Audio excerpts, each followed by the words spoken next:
Why, hello there everybody, how's it going? If you're on the East Coast, it's Friday, the 22nd of January. If you're on the West Coast, that's where I am, it is still Thursday. So let's talk about the games that happened on the 21st. I did this video from Death Valley, amazing scenery today. And the lack of internet connection and checking over the names of the file yielded something. Thank you to those in the comments. The pick of the day, what I had out here is I had it screwed up. I had Loyola playing Mount St. Mary's, and really what it was all the way down here, Loyola was playing St. Mary's. And even though we still slightly would have favored Loyola, it was the wrong team, so the lines are all screwed up for that game. So I apologize. That happens, for those of you who get the file, that happens when I convert the names from a certain source of data into a streamlined team name. And I did this by accident because there are so many teams that when you look at what we had for St. Mary's in California and Mount St. Mary's was the other one, I had these two here were converting to Mount St. Mary's, so I have fixed that. So that won't happen again with that team. It happened with like Mississippi State, I think, last week as well. Once it's fixed for good. But thanks for catching that. So that was a problem. That's what you get for doing videos in the middle of the desert. We'll do a very picturesque video tomorrow talking about the games. I do not have Friday's games in here yet, so this is just going to be about what has happened and some things I want to talk about. So, looks like a lot of wins at the top. This game is ending right now. This Utah State, Colorado State, looks like Colorado State is going to win that game. I have it on right next to me now. Looks like it's actually 82-76 is the score of that game, where Colorado State is going to win that game, looks like. So, when we bring that out, we see that we're 16-11 today. And that's not all that great, except there is a lot of winning up top and a ton of losing down below. Now, here's something interesting. Look at our away teams. Remember how I said that the away teams are showing a lot of strength because of our 9% home bump? That's what I was talking about. Well, all of those away teams at the bottom, these three all won. There was a string of 4 losses up here, but these bottom 3 at least won. And all these home teams at the bottom, look at all the losses. I mean, that is crazy. So what that is saying to me is that our home bump is too high. Maybe as the season progresses and we get more stats, the home bump isn't as needed as much because we're doing a better job comparing the two teams. Either way, everything, even 22% below, but definitely everything under the 9% bump. Well, here's the scary thing, okay? So we're 16-11 the way we do it with the 9% bump. But what if we got rid of the bump completely? 16-11 is what we were. Now all of a sudden we would have been 21-6 and 19-8 on the spread with no home bump. I think I've seen enough. I think that, I mean, to see this, is that we would have had all these away teams, and that, are you kidding me? That these 7 away teams would have won, that we all had favored by even small margins, means, I mean, look at that. We would have had St. Mary's over Loyola without a home bump. I mean, the only things you're going to lose is you lose these 3 chunk up here, but other than that, it's an amazing day. So I've seen enough to take that home bump and to make that thing 0 for tomorrow going forward as we compare. Because if you look at previous days as well, I mean, here's Wednesday. Wednesday, you can see we still had the 9% bump effective here. Did we really win these many games? We just lost Clemson. Wow, I guess that was a pretty good day. Now in this case, if we have no bump in this case, then this home team, New Orleans, would not have been up here. We would have favored Texas A&M, so we would have lost that game. And then everything, Clemson would have still been up there. St. Bonaventure would have not made it up there. And Georgia on the borderline would have been super borderline against Kentucky, which did end up barely winning, and that was our pick of the day. So, all right, let's go back another day. Here, all these teams get destroyed. So in this situation, getting rid of the home bump would have been good. You still would have lost these 2 away teams, but you would have picked up a few more. I don't know. It's kind of iffy, actually. There's just a lot of losses here. But you wanted to get these weak home teams out of there. What about the day before? You lost 2 out of 3 down here. If you raise the bump by like 5%, maybe we'll just, make the bump like 4%. Like I said, I think I've said this in video before. Last year the bump was 4%. What would have happened if we just made it 4%? Would have gone 19-8, right? So if you get no bump completely on this day on Thursday, you're 21-6. But that's kind of, to hit all those away teams at the bottom is really lucky. If you bring it down to 4%, this is actually a whole lot more reasonable. Instead of 16-11, you're 19-8. This looks a whole lot more reasonable. Like, was this Murray State game a close game? They lost 82-85, right? They lost by 3 points. See, this is a lot more reasonable. So I'll leave it at 4% for tomorrow. I am going to work on point projections as we go into February here. I have some ideas of some things that I want to do to make them work, and it involves using the margin that pops up here to help us figure out the disparity in the score and where the score is going to be around, and also the types of defenses on the team and whether or not they're going to make a lower scoring game because their defensive ratings, which are in here, are better. So that is what is on tap as we go into February. I have to do a video for football tomorrow because we've got championship football coming up this weekend. This is the defensive rating I'm talking about. I think the defensive rating being a low number is good, I think. I can't remember. Maybe it's a high number. No, I think it's a defensive rating being a low number is good. And some of them are still zeros. Ooh, why is that? This is having an issue. So all these teams have not played a game yet, right? Ugh. I don't know if there's COVID or whatever. New England doesn't want to do anything in the winter. I think that is screwing stuff up. Ugh. Because, for example, if all the ratings of all those teams, for example, if their defensive ratings were all like 100, watch what happens to the colors below.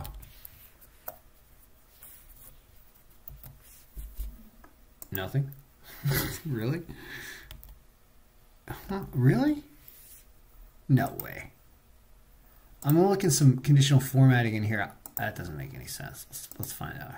What I'm trying to do is if it says that K, L, U, and T. All right, this should just be for T. Let's see what happens there. Yeah, see, a low number here, I believe, is good. And what that would mean is that when you have two teams with low defensive rating numbers like Tennessee and Houston, you'd have a lower scoring game, even though their offensive ratings are also good. I'm going to start using these defensive ratings to mess with the point projections and to make things a little bit more reasonable with what kind of game flow you're going to get. And that will be how I'm going to approach it. Because right now, the other thing I was thinking of doing is another thing I want to talk about, which is, see this injury report and players. We've got all these different players. We have 4,800 players in here. We also have a ton of injuries. I did this once before, and I figured out what I did wrong, and I want to talk about it right now and what I'm going to use to help us predict games. So you've got player names, you've got teams. Actually, streamline team names actually is what I want. And you have an injury,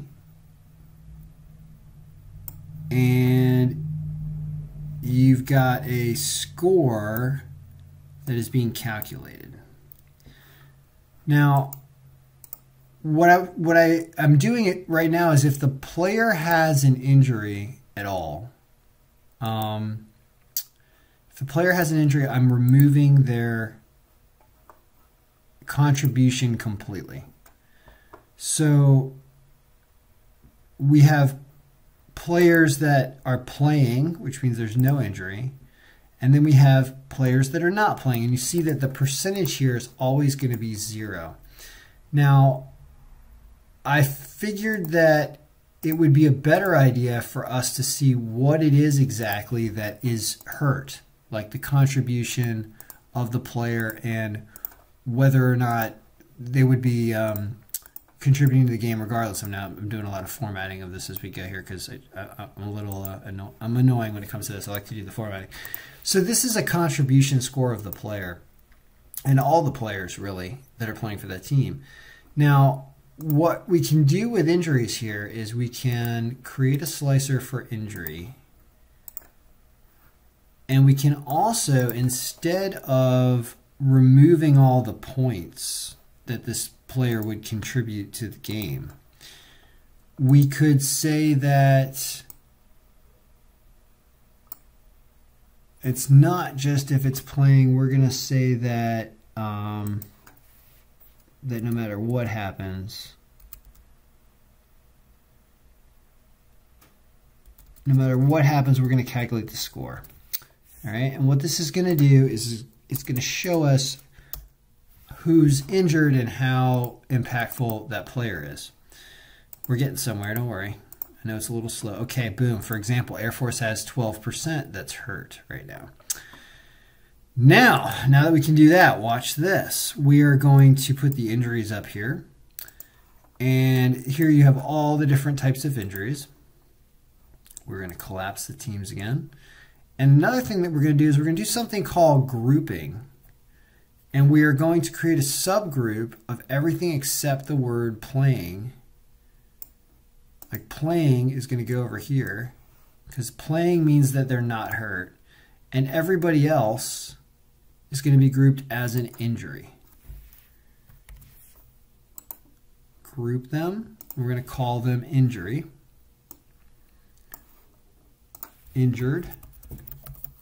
And all those players might not all be out for the game. Some of them might be questionable, but I didn't break that out. So we're just going to assume that they're all not playing for now. Now, what have we done? Well, we have now, let's get rid of grand totals because we actually, maybe, I don't know about that. Grand totals an interesting idea. So what this is going to show is it's going to show, all right, well, how they're like operating strength. All right, get this. So the operating strength, and this is the number I wanted to keep track of, is how up to full strength is the team operating. And what you're going to get is all you have to do is you have to take this number, which is the playing number, divided by, I'll actually show you how to stop that. Sometimes this thing grabs pivot table references, which you don't want it to. You just want to say, I want cell B6 to be divided by cell E6. And what that's going to do is it's going to give you the percentage with which they are operating. And you shall see when you do that. Let's put some colors on this. So a team that is operating at a high 100% is green, and anything lower than that is going to be yellow to orange and stuff like that. Now that we've done that, here's the fun part. We're going to see who's hurting right now. And what does that mean? And you know, have they been hurting for a while? So I guess we could do the percent. I don't know. We're just going to scroll and we're going to look for some red. Like Central Florida is severely injured. Darius Perry is out. What does he have? If I open that up, it's going to break. But Darius Perry's out. Tony Johnson out. This guy's a big player, right? So, bam. So this operating strength percentage number is now going to roll into our data. And I think I'm going to put it like right here. Okay, so this is going to be operating strength. Actually, I kind of want to move it over to the right. That's a bad spot for it. I'll show you. We're going to put it right over here. Actually, sorry, one more. Sorry, I'm thinking about where I'm going to put this in the Google Sheet. Sorry, I'm thinking out loud while I record. Here we go. Operating strength. And what this is going to be is simply going to be a lookup of the team name, and from our new table that we've created here, it's going to be that operating strength number. And this number is going to be a percentage, and the conditional formatting that we have there already does not need to apply to us. So let's get rid of that there. And what we are going to do for our own conditional formatting is the one where we do the colors. Okay. And we're going to freeze this for all of our prior weeks so that we don't have to worry about it changing. All right. Now that we've done that, what it's going to tell us is, I don't know how many of these players just got hurt tonight. Actually, this injury report is old, so this was before the games today. For example, so watch this. Now that we've done this, let's see if we can draw any conclusions as we refresh this. And what I'm going to do now is I'm going to bring in this operating strength that we just talked about, and I'm going to put it, this is going to be a percentage. I guess it's going to go down here, and it's going to be a calculated field, and it's going to be a sum. And what that's going to do is it's going to give us that percentage as a percentage. Let's try this. Let's just go no decimals. And there it is. So we have our new operating strength thing. And what we can do with this is we'll be able to sort by it and stuff now. So after all this, I'm going to put one more conditional formatting on here. We're going to do the same thing we were doing before, and then you have to apply this rule to the thing. I know this is how you do all the Excel here. All right, boom, boom. Okay, boom. So after all that, why did this go up? Let's see if we can fix this. After all that,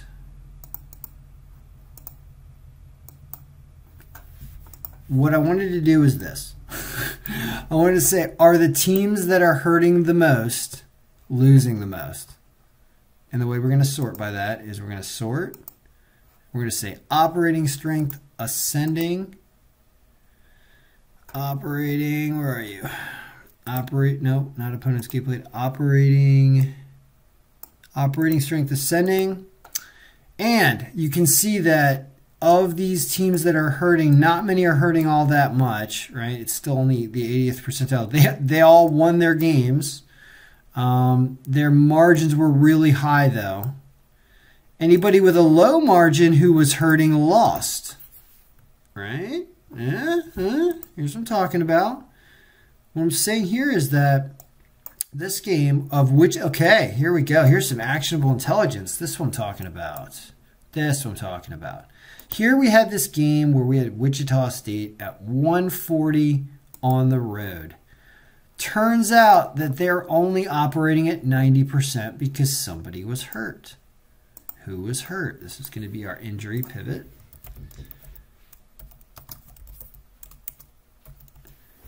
On Wichita State, I can never spell Wichita State, even though I've been there. I actually drove cross country with a guy from Wichita. Is it Wichita? There we go. So they're down a 29.7 player, and the one they're down Clarence Jackson and Craig Porter, 2 injuries. So that, knowing that there, when you go back and you look at this game, you say, oh, well, Wichita is normally a 51% team where we didn't give them any bump. We were taking some bump away from them, but they were only operating at 90%. Here's Iowa. Also, a very strong team, also only operating at 90%. And they lost. These margins are a little, no, actually, I mean, this margin was lower and they won, so it's not completely 1-for-1, but it's certainly interesting to see that. A lot of hundreds down there. All right, I'm glad we've added this. That's what I wanted to do tonight, so we've accomplished something. So there will be like I said, a picturesque video tomorrow as we would go over those games on the 22nd. Good luck, everyone. I hope you've been doing all right. I know we had some really good days. This day was a little messy in the desert, but what are you going to do? All right, good luck.